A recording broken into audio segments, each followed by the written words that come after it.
আল্লাহ দরবার মসজিদের মধ্যে বসিয়া সামান্য একটু বিস্কুট একটু জিলাপি ভাগ করা করি নিয়ে মাথা ফাটাফাটি খুনোখুনি করা করি। মসজিদ তো ছিল ইবাদত খানা। মসজিদ কি ঢুকবেন তো আল্লাহুম্মা আফতাহ লি আবওয়াবা রাহমাতিক, কোর্ট কাছারিতে ঢোকার সময় এই দোয়া ভর্তি হয়। আল্লাহর আদালতে ঢোকার সময় আল্লাহুম্মা আফতাহ লি আবওয়াবা রাহমাতিক, আল্লাহ তুমি আমার জন্য রহমতের দরজা খুলে দাও, এই বলে মসজিদে ঢুকবেন। যতক্ষণ থাকবেন ইতিকাফের নিয়ত করবেন। চুপ করে বসে থাকলেও প্রত্যেক ছোট সূরাতে 2 রাকাত নামাজ পড়তে যে টাইম লাগে, নামাজের আগে যতক্ষণ বসে থাকবেন অতটুক টাইম আপনি নামাজ যদি নাও পড়েন, নফল নামাজ নাও পড়েন, চুপ করে বসে রয়েছেন জামাতের টাইমের অপেক্ষায়, আল্লাহ তাআলা অতটুক টাইম হিসাব করে আপনার আমলনামায় প্রত্যেক 2 মিনিটে 2 রাকাত করে নামাজের নেকি আমলনামায় লিখে দিতে থাকবে। চুপ করে বসে থাকবেন, বাজে কথা বলবেন না। এটা জাহারাতিল আসওয়াতু বিল মাসাজিদ, মসজিদের ভিতরে হই হুল্লা শোরগোল। এরপরে নতুন আওয়াজ আর একটা শুরু হয়েছে, মোবাইল আওয়াজ। মোবাইলের ভিতরে রিংটোন তো এক একজনের এক এক রকম। কেড্ডায় মমতাজের গান, কেড্ডায় জাতীয় সঙ্গীত, কেড্ডায় পল্লী গীতি। ইমাম সাহেব আলহামদুলিল্লাহ পড়ে আলহামদুলিল্লাহি রাব্বিল আলামিন আর রহমানির রহিম মালিক ইয়াউমিদ্দিন। এর মধ্যে উনার মোবাইলে গাই উঠছে বুকটা ফাটিয়ে যায়, বুকটা ফাটিয়ে যায়। এটা কি মসজিদের শান? মসজিদের সাথে বেয়াদবি কিনা কথা বলেন? জাহারাতিল আসওয়াতু বিল মাসাজিদ। এই মসজিদে ঢোকার আগে মোবাইলটাকে বিলকুল সাইলেন্ট করে রাখবেন। রিংটনের মতো বিরক্তকর কোনো সাউন্ড আমার কাছে ভালো মনে হয় না। এই মোবাইলের রিংটন শুনলেই গার মধ্যে জ্বালা ওঠে। সাইলেন্ট করে ভাইব্রেশন দিয়ে রাখেন, মসজিদের পবিত্রতা রক্ষা হবে। জাহারাতিল আসওয়াতু বিল মাসাজিদ। এরপরে যে কটা কইছে একেবারে চোখে আঙ্গুল দিয়ে, কার গায়ে কটুক লাগবে আমি জানি না। স্পিকারে চেয়ার দিয়ে বড়ই লাভ নাই, সংবিধান তৈরি হয়েছে মন্ত্রী পরিষদের থেকে। আল্লাহ আল্লাহ রসুল বলে গেছে, আমি শুধুমাত্র স্পিকার আপনাদেরকে শোনাই দেই। হুজুর বলেন এরপরে কিয়ামতের আলামত হলো ওয়াসাদাল কবিলাতা ফাসিকুহুম, কওমের লিডার হবে আমার দিক, কওমের নেতৃত্ব দেবে, কওমের নেতৃত্ব দেবে, বিভিন্ন পদে নেতৃত্ব দেবে ফাসেক যারা। তারা ফাসেক কাকে বলে? যারা রেগুলার বুঝে বুঝে কবিরা গুনাহ করে, রেগুলার বুঝে কবিরা গুনাহ করে। কবিরা গুনাহ কাকে বলে? 100-র উপরে কবিরা গুনাহের একটা লিস্টই আমার কাছে আছে। ফরজ নামাজ পড়ে না, 5 ওয়াক্ত নামাজ পড়ে না, রমজানের রোজা রাখে না, হজ ফরজ হইছে করে না, যাকাত ফরজ হইছে দেয় না, পর্দা করে না, হালাল হারাম বাছাকুটা করে না, দাড়ি রাখে না, বিড়ি সিগারেট খায়, মদ গাঁজা ইয়াবা খায়, ফেনসিডিল খায়, হিরোইন খায়, বউ বাচ্চারে পর্দায় রাখে না। আল্লাহ এই জাতীয় যে সকল গুনাহ আছে, রেগুলার যারা এই গুনাহগুলো করে তাকে বলা হয় ফাসিক। ওয়াসাদাল কবিলাতা ফাসিকুহুম, কওমের নেতৃত্ব দেবে যখন ফাসিকরা। ওয়াসাদাল কবিলাতা ফাসিকুহুম ওয়া কানা যাইমুল কওমে আরজালাহুম, দুনিয়া ধ্বংস হওয়ার আগে আলামত। ওয়া কানা যাইমুল কওমে আরজালাহুম, সমাজের সবচাইতে নিকৃষ্ট মানুষগুলো যখন সমাজের জিম্মাদার হবে, দায়িত্বশীল হবে তারা। ওয়ালানা কি বলা হয়? ওয়াসাদাল কবিলাতা ফাসিকুহুম ওয়া কানা যাইমুল কওমে আরজালাহুম ওয়া উকরিমার রাজুলু মাখাফাতা শাররিহি, মানুষকে সম্মান করা হবে তার ক্ষতির ভয়ে। সম্মান না করলে কোন দিকে ক্ষতি করে বসে এই ভয় হবে। আর শেষকালে যারা আসবে তারা এসে আগের মানুষগুলোদেরকে অভিশাপ করবে। তারা এসে বড় বড় উলামায়ে কেরামের পূর্বপুরুষদেরকে তারা ভৎসনা দিবে। দেখেন তার ভিতরে নতুন করে একটা আছে হিজবুত তাওহীদের সেলিম। ইমামে আবু হানিফা নাকি ইমানদার না, শাফি আহমদ মালিক বড় বড় আলেম ওলামা, এরা নাকি কোনো ইলম জানতো না, এরা মুসলমানই না। আপনারা আমরা যারা ইসলামের উপর আছি, আমাদের ইসলাম নাকি ইসলাম না, নতুন ইসলাম নিয়ে এসে হিজবুত তাওহীদের সেলিম। সাবধান থাকবেন ঈমান বিধ্বংসী। গোলাম আহমদ কাদিয়ানী যেমন মানুষের ঈমান ধ্বংস করার জন্য আসছে, ও দোস্ত হিজবুত তাওহীদের এই সেলিম পাঙ্কু সেলিম এও হাজার হাজার যুবকদেরকে নষ্ট করতেছে।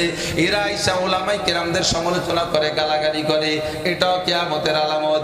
অসুরিবাতিল খুমুর 14 নম্বর হলো অসুরিবাতিল খুমুর, 15 নম্বর সুরিবাতিল খুমুর। হুজুর বলেন যখন দেখবা মদ গাঁজা ইয়াবা ফেনসিডিল হিরোইন বেড়ে গেছে, আজ থেকে 20-30 বছর আগে এগুলোর নামও আমরা শুনি নাই। এখন সমাজে কি পরিমাণ নেশাখোর বাড়ছে, আঞ্চলিকভাবে ডেলারও তৈরি হয়ে গেছে। আছে না এদিক ডেলার আছে না? বেচে একজন আর কিনে খায়। ও বিক্রেতা, যত মানুষ তোমার কাছ থেকে কিনে খাবে অত মানুষের খাওয়ার গুনাহ তোমার আমলনামায় জমা হবে। দোস্ত, 20 ফোড়া যার অপারেশন হয় তার, কথা বলেন, 20 ফোড়া যার অপারেশন হয় তার। আর অপারেশন হইলে তো একটু ব্যথা করবেই, একটু নড়াচড়া হবেই। এই যে রোগগুলো হুজুর বলছেন, এই রোগ যার আছে আমরা বললে তার ভিতরে একটু অস্থিরতা আসতেই পারে, তবে আপনি সুস্থ হন, অপারেশন হয়ে যান, চিকিৎসা হন। এরপরে হুজুর বলেন যখন এই গুনাহগুলো শুরু হবে তখন কিয়ামতের পূর্বাভাস শুরু হবে কি দিয়ে? 1 নম্বরে রিহান হামরা, দেশের আবহাওয়া বাতাস গরম হয়ে যাবে, প্রাকৃতিক বাতাস প্রচন্ড গরম হবে ধৈর্যের বাইরে, জালজালা ভূমিকম্প হবে, মাসখা মানুষের চেহারা বিকৃত হয়ে যাবে, খজফা আকাশ থেকে পাথর বর্ষণ শিলা বর্ষণ শুরু হবে। এরপরে আয়াতিন তাতাবাকা নিজামিন কুতিয়াসিন কুফাতাতাবা, হুজুর বলেন তসবির সুতো কেটে দিলে দানাগুলো যেমন টপ টপ করে পড়তে তালে থাকে, এরপরে খুদার গজব একের পরে এভাবে আসতেই তালে থাকে। কমপক্ষে সারা দুনিয়ার যে যা করুক আর না করুক, কমপক্ষে আমরা এই গুনাহ থেকে বেঁচে থাকবো। রাজি আছেন ইনশাআল্লাহ? আল্লাহ, এই তো সবই, কতগুলো বলবো। তখন হামাসু দাগ দাগ কুম্বা কুজা কুজা রে হাম, সারা গা ক্ষত বিক্ষত, ঔষধ দেবো কোন জায়গা? ফাঁকে ফাঁকে সুদিয়ে কারবার তো নাই এলাকায়। হ্যাঁ, দোয়া কবুল হওয়ার জন্য শর্ত আমার দোয়া করবেন। ওই যে আগে বলছেন না যে সেই হুজুর কো যে হুজুর ভু দিলি কাঁসার বদনার তলা খুলিয়ে যেত, আমার একটা বদনা দেন কাঁসার, আমি দেব ফু। বদনাই তো কাঁসার নাই, কাঁসার বদনা আছে কোনো বাড়ি? সব বদনা প্লাস্টিক হয়ে গেছে। মসজিদের বদনা প্লাস্টিক, বাড়ির বদনাও প্লাস্টিক। দেন আমার কাঁসার বদনা, আমি ফু দেবো, তলা না খুললে আমি ফকিরহাটের বাড়ি যাব না। কিন্তু বদনাই তো কাঁসার নাই, ফু দেবো কোন জায়গা?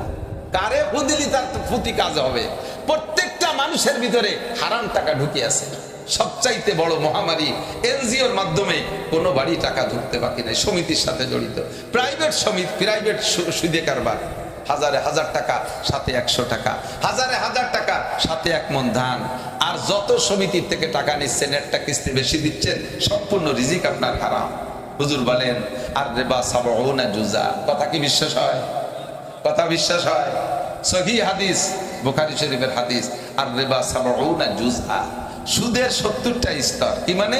সুদ খাইলে 70 প্রকারের গুনাহ হয়। কয় প্রকার? আলাহা, 1 নম্বর গুনাহ হলো হারবুম বিল্লাহি ওয়া রাসূলিহি, আল্লাহ আল্লাহ রাসূলের সাথে যুদ্ধ করার গুনাহ। আল্লাহ আল্লাহ রসুলের সাথে যুদ্ধ করা। এ ভাই, আল্লাহ আল্লাহ রসুলের সাথে যুদ্ধ করছে নমরুদ, ও কি আল্লাহর দোস্ত না দুশমন? একটু বলবেন। নমরুদ আল্লাহর সাথে যুদ্ধ করতে উপরে উড়িয়ে গেছে। ইব্রাহিম আলাইহিস সালামের সাথে যুদ্ধ করছে। নমরুদ কি আল্লাহর দোস্ত না দুশমন? ফিরাউন মুসা নবীর সাথে যুদ্ধ করছে, ও দোস্ত না দুশমন? আবু জাহেল নবীর সাথে যুদ্ধ করেছে, দোস্ত না দুশমন? তা আল্লাহর দুশমন, আল্লাহর সাথে শত্রু যুদ্ধ হয় ওই লোকগুলো যারা সুদে কারবার করে। 1 নম্বর গুনাহ আল্লাহ আল্লাহ রসুলের সাথে যুদ্ধের গুনাহ। একেবারে 70 নম্বরের ছোট্ট গুনাহ হলো, বলতে ভয় লাগে, আল্লাহ সবচাইতে ছোট্ট গুনাহ হলো আইয়ান কি হারজুল উম্মাহ, সুদখোর এবং সুদদাতা। সুদখোর যদি পুরুষ হয়, সুদদাতা যদি পুরুষ হয়, তাহলে আপন মায়ের সাথে জিনা করার গুনাহ। দুনিয়ায় বহু জায়গায় জিনা করতে পারে, জিনা চলতেছে বহু জায়গায়, কিন্তু যত বড় চরিত্রহীন হোক না কেন, আমি এখনো পর্যন্ত শুনি নাই যে সন্তানের মায়ের সাথে যৌন চরিতার্থ করে, জিনা করে। এটা আমার কানে আসে নাই। ও দোস্ত, অনেক উল্টোপাল্টা শুনছি। ভাই বোনে অ্যাক্সিডেন্ট শুনছি, মামু ভাগ্নিতে অ্যাক্সিডেন্ট শুনছি, চাচা ভাতিজিতে অ্যাক্সিডেন্ট শুনছি, শাওড়ি জামাইতে অ্যাক্সিডেন্ট শুনেছি, কিন্তু মা আর সন্তানে অ্যাক্সিডেন্ট শুনি নাই। কিন্তু নবী পাক বলেন যারা সুদের সাথে জড়িত আছেন তাদের যে 70 প্রকার গুনাহ, তার মধ্যে সবচেয়ে ছোট্ট গুনাহ হলো, শেষের গুনাহ হলো আপন মায়ের সাথে জিনার গুনাহ। সাহাবায়ে কিরাম বললেন, ওগো আল্লাহর নবী, পরিমাণে কি? হুজুর বলেন আর রিবা বিদির আমিন কা সিত্তুয়া সালাসিনা জিনিয়া, আপন মায়ের সাথে প্রত্যেক 1 টাকার বিনিময় 36 বার জিনার গুনাহ লেখা হইয়া যায়। 36 বার মায়ের সাথে জিনা করলে যেই গুনাহ, 1 টাকা পরিমাণ সুদে লেনদেন করলে সেই পরিমাণ গুনাহ। নবী পাক বলেন মারারতু লাইলাতা উসরিয়া বিবি কওমিন বুতুনুহুম কাল বুয়ুত, মেরাজের রাতে জাহান্নাম দেখতে গিয়ে দেখি এক শ্রেণীর মানুষের বিশাল বিশাল পেট, কাল বুয়ুত, অনেক ঘর, অনেকগুলো ঘরকে একত্রিত করলে যত বড় হবে, এক একজন মানুষের পেট তত বড়। বিশাল বিশাল গোডাউনের মতো পেট। ফিহাল হাইয়াত, এই পেটগুলো খালি না, পেট ভরা সাপ। তুরামিন খারিজি বুতুনিহিম, পেটের বাইরে থেকে সব সাপগুলো দেখা যাচ্ছে। ওই সাপগুলো পেটের ভিতরে যে কলিজায় দংশন করতেছে, আর লোকগুলো চিৎকার মেরে বেলে লাফ উঠে পড়তেছে আর দাপাচ্ছে। হুজুর বললেন জিব্রাইল মান হাউলাই ওয়া শানুহুম, এরে কোন দোষে এরা কারা, কি দোষে তাদের এই গজব যে পেট ভরা সাপ আর সাপে তাদের কামড়ায়? জিবরিল জবাব দিলেন হাউলাই আকিলাতুর রিবা, এরা অন্য কেউ না, আপনার উম্মতের মুসলমান উম্মত। হিন্দু বৌদ্ধ খ্রিস্টান কাফেরদের কথা বলা হয় নাই, আপনার উম্মতের মুসলমান উম্মত আকিলাতুর রিবা, এরা সুদ করছিল, সুদে কারবার করত। যতগুলো 1 টাকা 100 পয়সা, প্রত্যেক পয়সায় এক একটা করে সাপ হয়েছে, আর সম্পূর্ণ সাপ আপনার পেটে ভরা। ওমান শাফাল ইউমিন ওমান শাফাল ইয়াকুর, যদি বিশ্বাস হয় আপনি আজই ছেড়ে দেন। আল্লাহ পাক বলেন জারু মা বাকিয়া মিনার রিবা, জারু মা বাকিয়া মিনার রিবা। এতদিন যা খাইছো না খাইছো, ধরে নিলাম না বুঝে লেনদেন করছো, আজকে যখন বয়ান শুনছো জারু মা বাকিয়া মিনার রিবা, বাকি অংশ সুদের যেটুকু আছে ছেড়ে দাও। হালাল বৈধ টাকাটা, ন্যায্য টাকাটা তুলে নিয়ে আসো, সুদের অতিরিক্ত টাকা ছেড়ে দিয়ে চলে আসো। ইল কুনতুম মুমিনিন, যদি তুমি ইমানদার হও। ফাইল্লাম তাফআলু, যদি ছাড়তে না পারো, ফাদারু বিহারবিন মিনাল্লাহি ওয়া রাসূলিহি, আল্লাহ রাসূল তোমার সাথে যুদ্ধ করবে। আরে ভাই, আল্লাহর যুদ্ধ করতে হাতিয়ার লাগে না, আল্লাহর যুদ্ধ করতে রকেট বোমা বিমান লাগে না। আল্লাহর যুদ্ধ কোন শব্দের দ্বারা হয়ে যায়?